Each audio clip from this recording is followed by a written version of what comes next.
First ever factory outlet మన Mukunda jewellers వారు తెలుగు నూతన సంవత్సరం ఉగాది పండుగ సందర్భంగా నక్షి మేళా జరుగుతుంది. అన్ని నక్షి జ్యువెలరీ మీద VA ఫ్లాట్ 9.99% మాత్రమే. త్వరపడండి. రాష్ట్రంలో కులవృత్తుల కార్పొరేషన్ పదవుల భర్తీ కసరత్తును కాంగ్రెస్ వేగవంతం చేసింది. అందులో భాగంగా కులవృత్తులకు అనుగుణంగా పదవులు ఇచ్చే ప్రక్రియను పార్టీతో కలిసి ప్రభుత్వం ముమ్మరం చేసింది. దాదాపు 15 కులవృత్తులకు చెందిన వారితో పదవులు భర్తీ చేయనున్నారు. ఏప్రిల్ 15 లోపు పదవుల జాబితాను ఖరారు చేసి ప్రకటించేందుకు పార్టీ రాష్ట్ర నాయకత్వం సిద్ధమవుతోంది.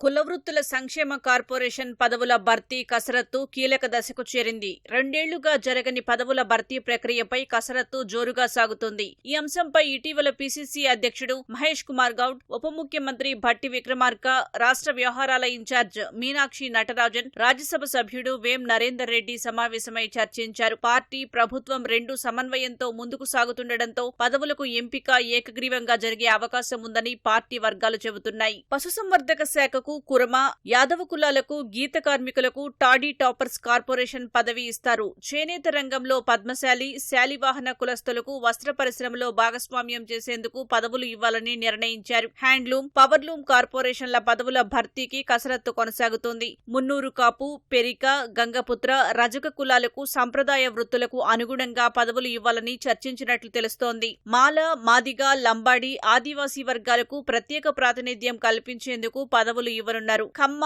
రెడ్డి, బ్రాహ్మణ, నాయి బ్రాహ్మణ, పూసల కులాలకు సముచిత స్థానం కల్పించి ఆయా కులాలకు చెందిన పదవులు ఇచ్చి ఆర్థికంగా వెనుకబడిన వర్గాలకు సమాన అవకాశాలు ఇవ్వాలని తీర్మానించారు.